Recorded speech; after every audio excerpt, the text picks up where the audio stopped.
Well, why don't we start with just the overall gaming and esports industry? So if I look at the global gaming market, from some estimates, it's about $175 billion revenue market back in 2020. And if I think about esports, it's about a little less than a billion from the measures that we've seen out of some of the industry research reports. Certainly, the gaming sector is one of the fastest growing sectors in the media space, not the fastest, at about 9% a year. And although the global gaming grew quite a bit during the pandemic, I know esports was impacted a bit with the lack of sort of live events.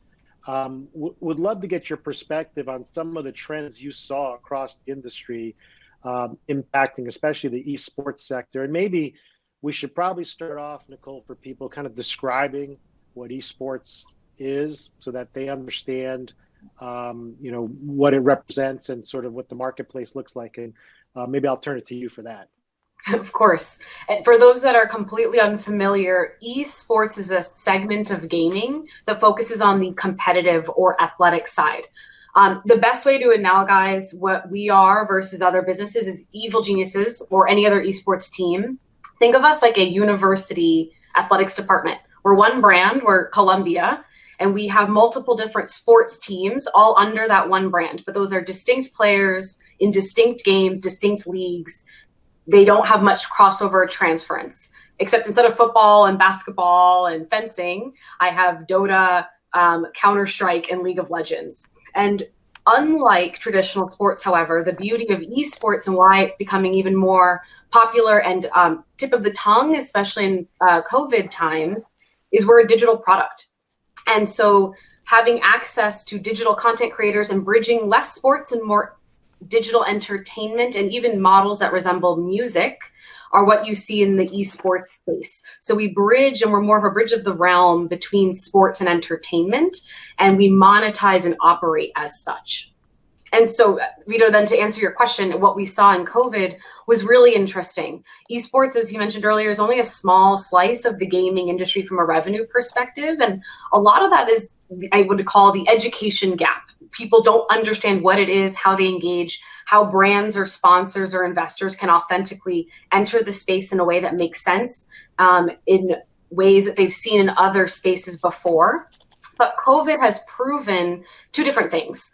The first is the stickiness of the core product.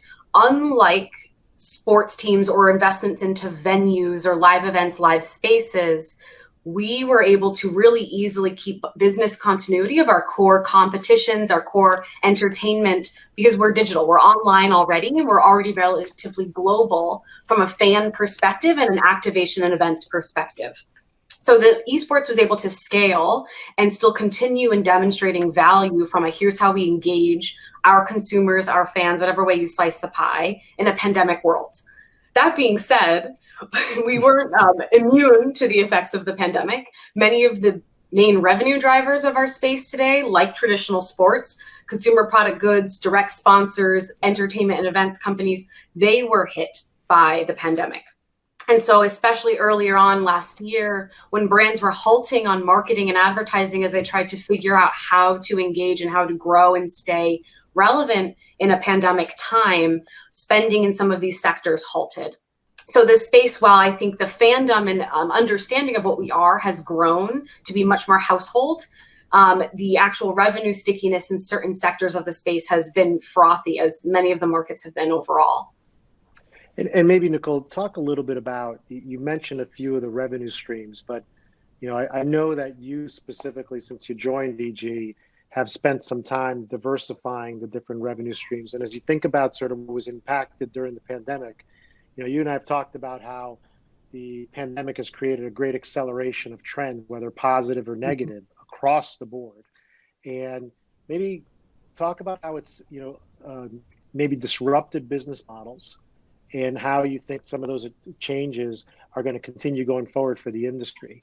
And, even if you want to relate it back to what you're doing at VG.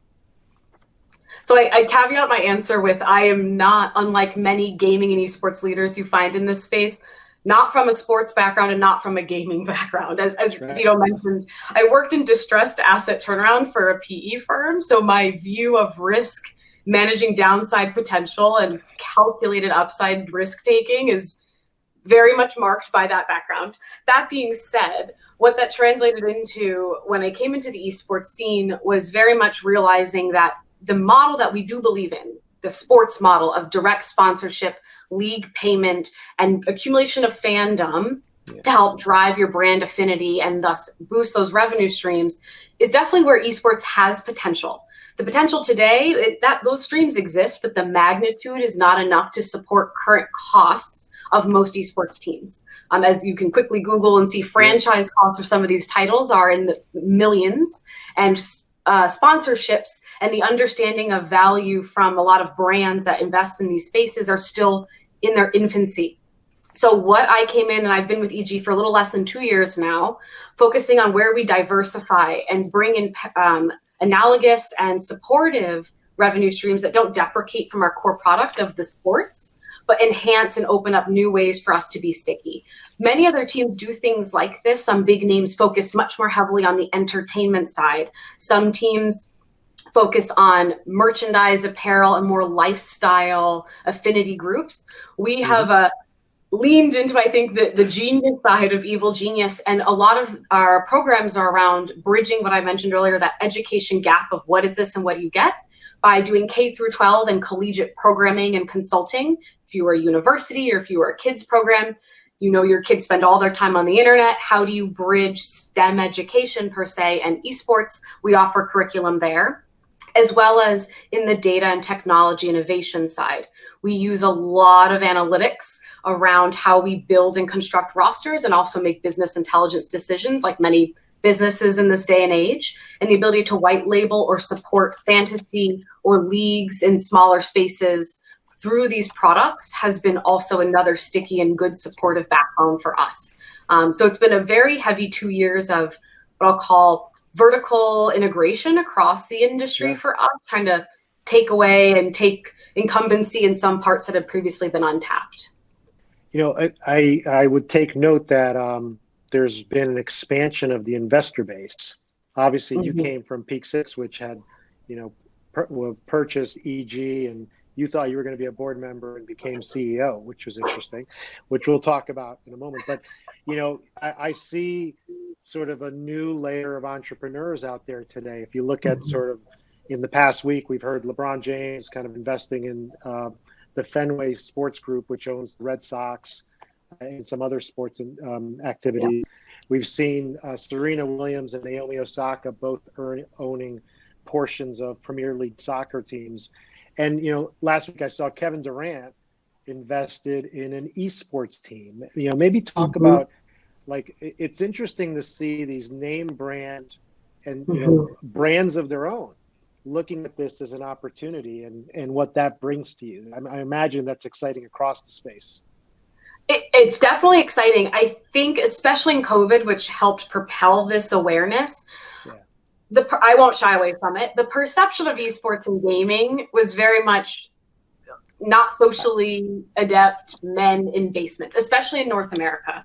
It hasn't been necessarily positive across the board.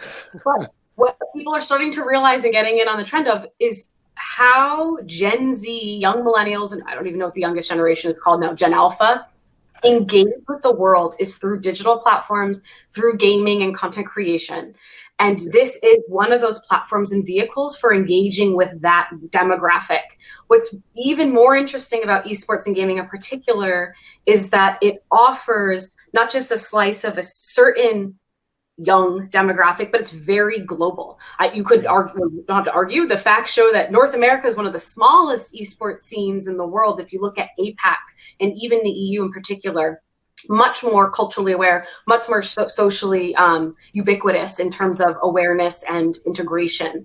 And what's super interesting is not only do you find, I think, people investing in the space from the music, entertainment, and sports background, where there's a lot of more clear analogies, but you're starting to see as the esports industry matures and fleshes itself out more full-fledged, you're seeing ed tech enter the space. You're seeing DE&I and social justice programs enter the space. You're seeing investors that aren't just venture, but also later stage investors coming into the space as these businesses really manifest. And you're also seeing people that were in previously linear distribution of media jump ship from radio and TV and come to where the youngest consumer is. And I think it's particularly interesting, like when you look at the average, for example, ESPN viewer, which is above the age of 50, and you're an advertiser or a marketer, and you're like, wait, brand affinities aren't built until that under 30 age. This is the sweet spot of where people want to migrate and use now. So it's happening as we speak. It's not fully fledged yet. There's still a lot of room for adjustment, but it's very curious how much people are coming in from all slices of life in this space. It is a challenge, right, for a lot of the media organizations. I mean, I didn't think about that the average ESPN viewer is like over 50. That's me. But then you think about some of the brands they've introduced, like the X Games, or when you look at sort of the content they're producing online, it's clearly being driven to pull in a younger audience, right? The last piece, just on the industry in general, how I know mobile has impacted global gaming. How has it impacted esports? I mean, is that having the same level of impact on your platform or your segment of gaming? It's an interesting question because there are more mobile gamers in the world, and especially, I'll caveat, when I speak of gaming, I'm talking about the hardcore analytics games that you compete on, which aren't typically accessible by mobile. But if you include the average Candy Crush player or Angry Birds player, mobile is huge. And what's interesting about mobile is it's even broader from an age perspective, as well as it's very equal, if not favors women in certain regions in terms of who is playing mobile games. So especially when you go to countries where consoles or PCs are less accessible, but if you have internet or LTE and a cheaper smartphone, mobile gaming is accessible. APAC, Africa, South America, mobile gaming is huge. And what's interesting is, while the format is a little different in terms of how do you curate a broadcast experience or how do you activate fans when you're on a very small surface area of viewing, brands are starting to get more aware of the volume of audience that's there and push into ways to engage fans around a competitive scene. In terms of North America, though, we're still, per usual, a little behind around the tech with mobile gaming. But it's something we always looking at. And I know at EG, we always are looking to see what types of formats and what type of competitive structure exists that hits our sweet spot for when we enter or exit a title. Look, it's something we're all trying to figure out. And I mean, it's certainly in our industry, we're trying to think about how to be more mobile as well. And the past year has certainly accentuated it. Let's talk about EG specifically. And I think what I would love to start with is maybe just give us some background of the different constituencies that are represented across your organization. You've got your player athletes, and then you've got the teams internally that are working to create a broader profile for those player athletes, but also create different revenue streams. But how have you evolved that in 2 years that you've been in charge, or less than 2 years at this point? And talk to me a little bit about sort of those different groups that you address, because I'm always fascinated in terms of how they're not necessarily at times pulling in the same direction, but you have to have them that way to grow, right? Yes, the amount of constituents, I think, within a typical esports organization can be tough, because we have, similar to entertainment or an agency, we have talent, our player athletes, who tend to be a different demographic, age, income, incentives than what I'll call our staff employees, the people that make the engine run. And even among our staff, there's pretty broad spread, because we have to be on-trend, progressive marketing business, as well as a very structured and what I'll say corporate sponsorship, sales, and activations arm. Because our sponsors, we don't bring in names like LG and Absolute by acting like gamers. And so bridging that both culturally, operationally, and then managing, I can't underline, it wasn't easy. But it works because people tend to be very grounded by the passion in the space. Similar to early tech startups, you tend to get a culture and aligned interests of building something new and innovative. So it's a lot of excitement. That being said, though, it's a very fascinating operation because, like in sports, 80% of my costs are around just player salaries and ops. Yeah. Even though we do a lot of other things. I have data engineers that I've poached from Tesla and Google. I have college curriculum writers that come from PhD programs of Ivy League schools. And then even then, the focus and weight of being players first and ensuring that we can still balance the needs of our player talent, but become a functional and realistic business and organization was a heavy lift in the past 2 years.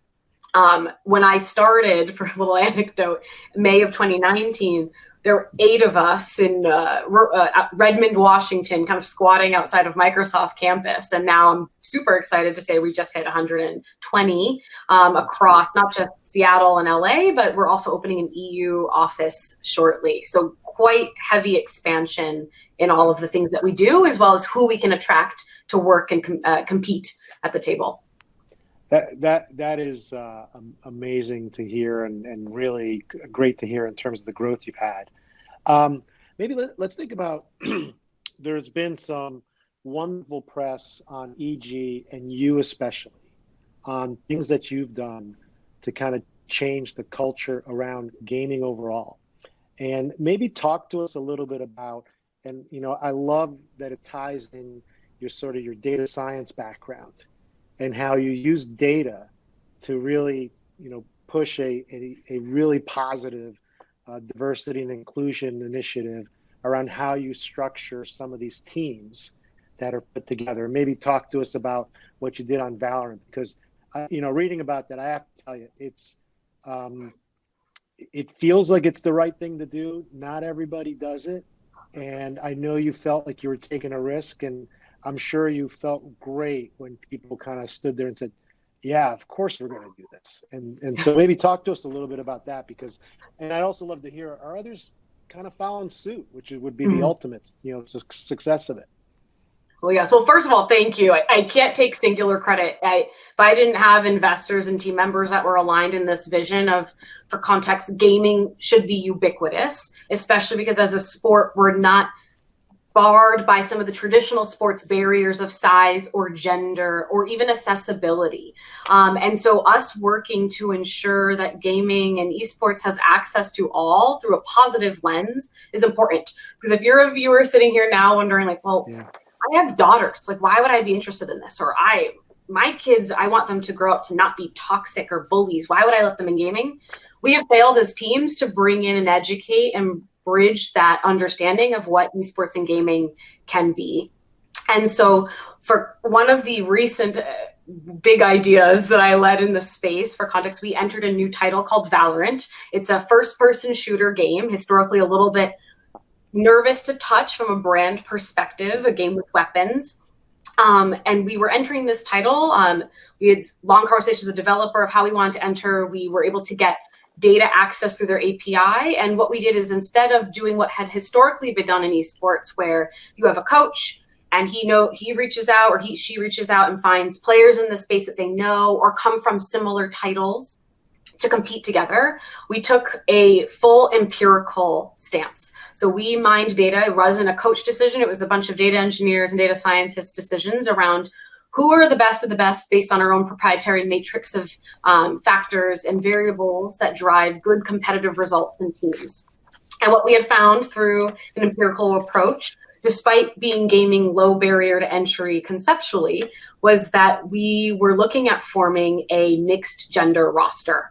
And it's the first ever to have to compete at this level for an esports team. And EG's been around for 21 years and some teams longer than that. And so it was very exciting for us to show, hey, this is not a marketing play of here's an all-women's team or here's a check the box in the diversity requirement for leagues.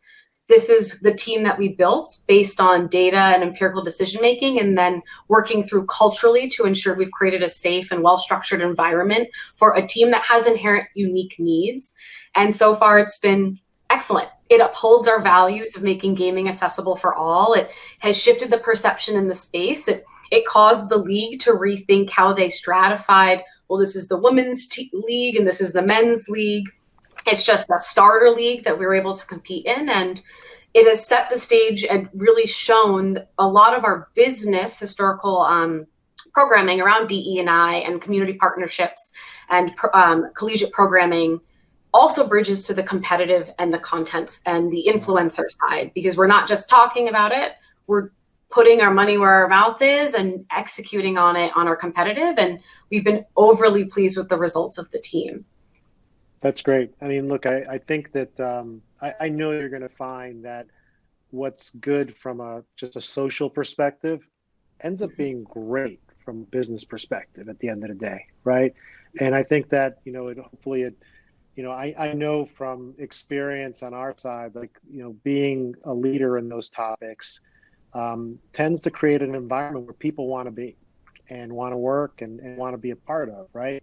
And so I just think all those elements create a lot of stickiness. So good for you. That's great. Thank you. Yes, it's been a big push for us, even on the staff side, where when you think of gaming and who I could attract talent-wise when it was 8 men versus, hey, now we have take what you need vacation policy. We have maternity and paternity leave. We have a 401k with match. We have things that probably are not surprising to many of the people listening right now, but we're first movers in the gaming space. That enabled us to hire talent from, especially us being in Seattle. A lot of our competitors, why go to an EG when you could go to a Boeing or an Amazon or a Tesla? We compete with that talent, and that is because we've created an inclusive environment.